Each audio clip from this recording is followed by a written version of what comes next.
Hi guys, welcome to cric chat with Venkatesh. Vaibhav Suryavanshi ఈ రోజు కాకపోతే రేపు అంటే ఈ సిరీస్లో ఇంగ్లాండ్తో జరుగుతున్న కరెంట్ T20 ఇంటర్నేషనల్ సిరీస్లో డెబ్యూ చేయబోతున్నాడు. ఖచ్చితంగా చేస్తారని నాకు నమ్మకం ఉంది. మరి ఈ సందర్భంలో ఈ 15 ఏళ్ల కుర్రాడు డెబ్యూ చేస్తున్న సందర్భంలో 16 ఏళ్ల వయసులో సచిన్ టెండూల్కర్ డెబ్యూ ఎలా చేశాడు, అతని డెబ్యూ ఎలా సాగింది అనేది ఒకసారి ఫ్లాష్ బ్యాక్లోకి వెళ్ళి గుర్తు చేసుకుందాం అని చెప్పి నేను అనుకున్నాను, మీతో షేర్ చేద్దామని. ఎందుకంటే మీలో చాలామంది అప్పుడు పుట్టిండరు, లేకపోతే పుట్టినా కూడా కొంతమంది మరీ చిన్నవాళ్ళు ఉంటారు. సో ఒక్కసారి వెళ్ళి మనం సచిన్ టెండూల్కర్ డెబ్యూ 1989 డిసెంబర్ అది మనం గుర్తు చేసుకుందాం. నవంబర్లో 1989 అతని డెబ్యూ అంత ఈజీ కాదు. టెస్ట్ మ్యాచ్లో చేశాడు. వైభవ్ ఇప్పుడు T20లో డెబ్యూ చేయబోతున్నాడు, అంతర్జాతీయ రంగంలో అడుగుపెట్టబోతున్నాడు సీనియర్ లెవెల్లో. సచిన్ టెండూల్కర్ టెస్ట్ మ్యాచ్తో తన డెబ్యూ చేశాడు. అది అగేన్స్ట్ పాకిస్తాన్. సో ఎంత ప్రెషర్ ఉంటుందో అర్థం చేసుకోండి. అగేన్స్ట్ ఏ టాప్ క్లాస్, ఇంకా చెప్పాలంటే world class bowling attack of Imran Khan, Wasim Akram, Waqar Younis and Abdul Qadir అద్భుతమైన లెగ్ స్పిన్నర్. వసీం మీకు తెలుసు. అలాగే Imran Khan former captain of Pakistan and former prime minister of Pakistan. అతని గురించి కూడా మీకు తెలుసు. సో ఆ అటాక్ అగేన్స్ట్గా అనే very lively pitch in Karachi అతని డెబ్యూ జరిగింది. సచిన్ టెండూల్కర్ అప్పుడు ఐపీఎల్ లేదు కదా, కానీ డొమెస్టిక్లో రంజీలో తన డెబ్యూ మ్యాచ్లో సెంచరీ చేశాడు. దులీప్ ట్రోఫీలో తన డెబ్యూ మ్యాచ్లో సెంచరీ చేశాడు. ఇరానీ కప్ అది రంజీ ఛాంపియన్స్కి అగేన్స్ట్గా జరుగుతుంది. దాంట్లో కూడా అతను సెంచరీ చేయడంతో అతన్ని ఇండియన్ టీంలో సెలెక్ట్ చేశారు. కానీ వైభవ్ కొనుక్కున్నట్టే టీంలో సెలెక్ట్ చేశారు to have a feel of international cricket, అంతే తప్ప అతన్ని ఇమీడియట్గా ఆడిస్తారని నేను అనుకోలేదని చెప్పిన. ఎందుకంటే అతని బయోగ్రఫీ ఉంది నా దగ్గర, ఆటోబయోగ్రఫీ, దాంట్లో చదివింది చెప్తాను. అతను ఏమన్నాడంటే, ఏదో ఇంటర్నేషనల్ ఫీల్ కోసం నన్ను సెలెక్ట్ చేశారు తప్పిస్తే టెస్ట్ మ్యాచ్ల్లో ఒక 4 టెస్ట్ మ్యాచ్ సిరీస్ అది పాకిస్తాన్లో ఆడిస్తారని అనుకోలేదు నేను. అంతకైతే వన్డేస్లో ఏమైనా ఛాన్స్ ఇస్తారేమో, 4 మ్యాచ్లో వన్డే సిరీస్ ఉంది దాంట్లో ఏమైనా ఛాన్స్ ఇస్తారేమో అనుకున్నాను అన్నాడు. సో బట్ ఆ టూర్ మ్యాచ్లు బిఫోర్ ఫస్ట్ టెస్ట్ మ్యాచ్ 2 మ్యాచ్లు జరిగాయి. దాంట్లో ఒక మ్యాచ్లో సచిన్ బ్యాటెడ్ ఇంప్రెసివ్లీ 47 చేశాడు. దాంతో అతనికి ఫస్ట్ టెస్ట్లో అవకాశం వచ్చింది. మ్యాచ్ ముందు రోజు రాత్రి అప్పుడు ఇండియన్ టీం కెప్టెన్గా ఉన్న కృష్ణమాచారి శ్రీకాంత్ అతనికి గుడ్ న్యూస్ చెప్పాడు. సో సచిన్ ఏం రాస్తాడంటే, ఆ బుక్లో నేను చాలా హ్యాపీగా ఫీల్ అయ్యాను. దాదాపు 100 కోట్ల జనాభా ఉన్న భారతీయులందరికీ రిప్రజెంట్ చేయడం నాకు చాలా గౌరవంగా అనిపించింది, బాధ్యత కూడా పెంచింది అని చెప్పాడు. అతని రూమ్మేట్ సలీల్ అంకోలా, తర్వాత సినిమాల్లో కూడా వేశాడు అతను, సీరియల్స్లో. Salil Ankola is fast bowler. అతను కూడా డెబ్యూ మ్యాచ్. సో వాళ్ళిద్దరు ఒకేసారి డెబ్యూ చేశారు. సచిన్ అండ్ సలీల్ అంకోలా ఆ మ్యాచ్లో కరాచీలో డెబ్యూ చేశారు. టాస్ గెలిచి ముందుగా బ్యాటింగ్ చేశారు పాకిస్తాన్. పెద్ద స్కోర్ 300+ స్కోర్ బోర్డు మీద పెట్టారు వాళ్ళు. తర్వాత ఇండియా బ్యాటింగ్ స్టార్ట్ చేసినప్పుడు, because they have got a very good pace attack, India was reduce to 41 for 4. Sachin మనకు తెలుసుగా నెంబర్ 4లో ఆడేవాడు. ఆ నెంబర్ 4 స్థానాన్ని తనదిగా చేసుకున్నాడు. కానీ ఆ మ్యాచ్లో బ్యాటెడ్ ఎట్ నెంబర్ 6, 41 for 4 దగ్గరికి వచ్చి అతనికి ఏంటో అంతా కొత్తగా ఏం ఆడుతున్నాడు అతనికి, but butterflies in the stomach అంటారు. అంటే ఫస్ట్ టెస్ట్ మ్యాచ్ ఆడుతున్నప్పుడు ఆ నర్వస్నెస్ ఉంటుంది కదా, దాంతో ఏం ఆడుతున్నానో నాకే తెలియలేదు. ఏదో అగ్రెసివ్గా ఆడే ప్రయత్నం చేశాను. వకార్ యూనుస్ అండ్ వసీం అక్రమ్ వారు బౌలింగ్. వాళ్ళు ఏమాత్రం కొత్త కుర్రాడు 16 ఏళ్ళ కుర్రాడు లేని వాళ్ళేం తగ్గలేదు. ఒక పర్టికులర్ ఓవర్ గురించి చెప్పాడు సచిన్ ఆ బుక్లో, బౌల్డ్ బై వసీం అక్రమ్.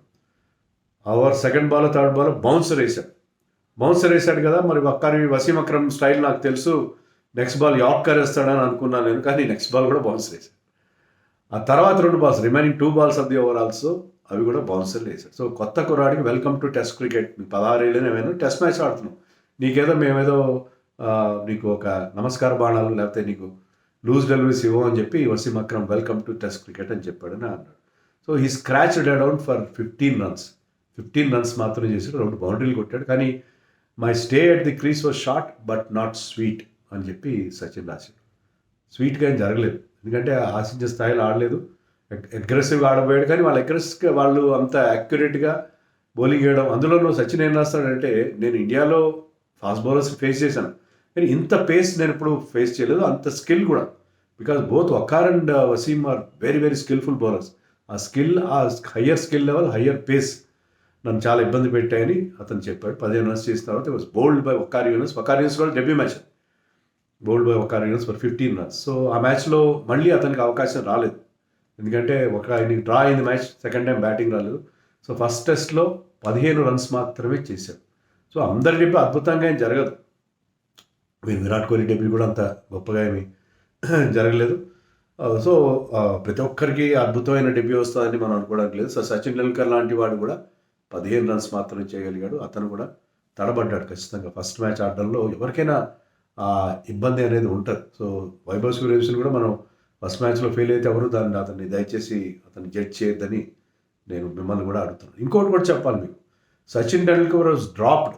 అశ్విన్ ఏమన్నాడంటే సచిన్ టెండూల్కర్ లాగా వైభవ్ సూర్యవంశీ ఎంటర్ అయిన తర్వాత అతను డ్రాప్ చేయకూడదు, కంటిన్యూస్ రన్ ఇవ్వాలన్నాడు. కానీ సచిన్ టెండూల్కర్ వన్ డేస్లో ఫస్ట్ 2 వన్ డేస్ తర్వాత was drop from the team for the next match.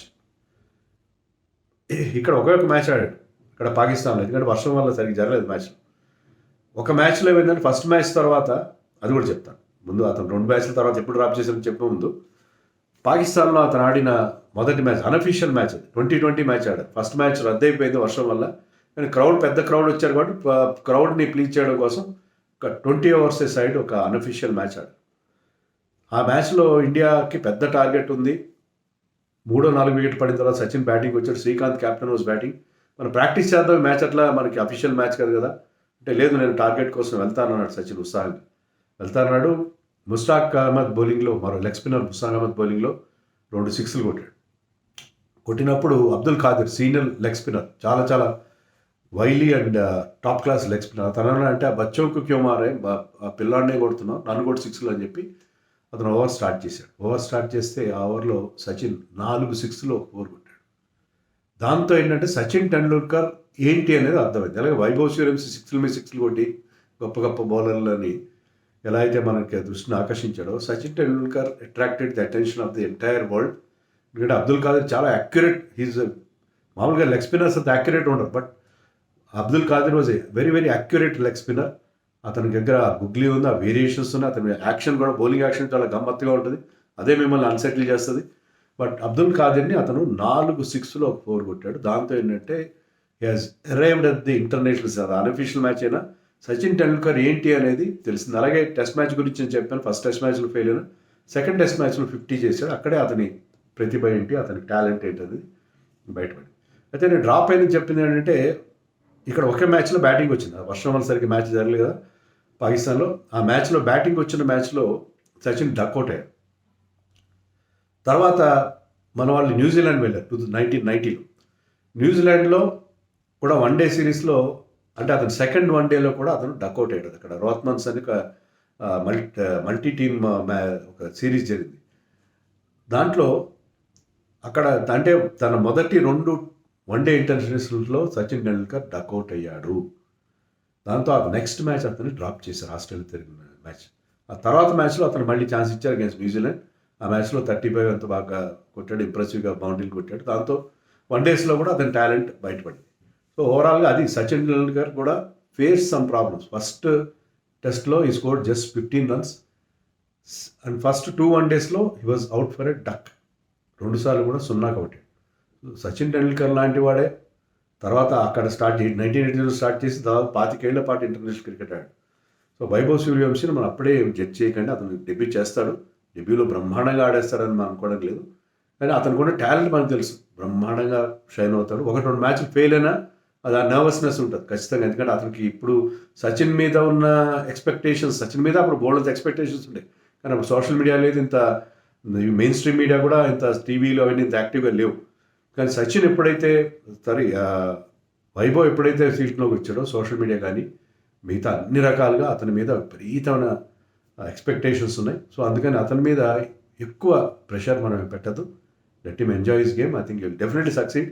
మొదటి మ్యాచ్, రెండో మ్యాచ్ కాకపోయినా తర్వాత ఖచ్చితంగా అతను ఒక అద్భుతమైన క్రీడాకారుడుగా, ఆల్రెడీ కపిల్ దేవ్ కూడా చెప్పాడు ఏంటంటే he is as talented as Sachin and Virat Kohli అని రీసెంట్గా ఒక ఇంటర్వ్యూలో చెప్పాడు. ఇన్ T20s అని కూడా ఒక మాట చెప్పాడు. ఎందుకంటే T20sలో చూసాం అతను, ఇంకా వన్ డేస్లో కానీ టెస్ట్లో కానీ ఈవెన్ ఫస్ట్ క్లాస్ క్రికెట్లో కానీ అతను అద్భుతంగా ఆడిన సందర్భాలు అయితే లేవు. కాబట్టి అట్లీస్ట్ ఫస్ట్ క్లాస్ క్రికెట్లో కపిల్ దేవ్ మాట అన్నాడు. సో ఐ థింక్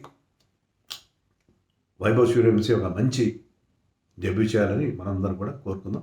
ఈ సిరీస్లో నేను డెబ్యూ చేస్తానని అనుకున్నాను. నేను ఒక కమ్యూనిటీలో ఒక పోల్ కూడా పెట్టాను, కమ్యూనిటీ ట్యాబ్లో. మీరు దాంట్లో ఓటింగ్ చేయండి. వైభవ్ సూర్యవంశీ ఇప్పుడే డెబ్యూ చేయాలా, ఇమీడియట్గా చేయాలా, ఈ సిరీస్లో ఏదో పాయింట్లో చేయాలా, లేకపోతే నెక్స్ట్ సిరీస్ వరకు ఆగాల అనే దాంట్లో మీ అభిప్రాయం చెప్పండి. మన ఛానల్లో కమ్యూనిటీ ట్యాబ్లో పోల్ ఉంది, ఆ పోల్లో మీరు కూడా పార్టిసిపేట్ చేయండి.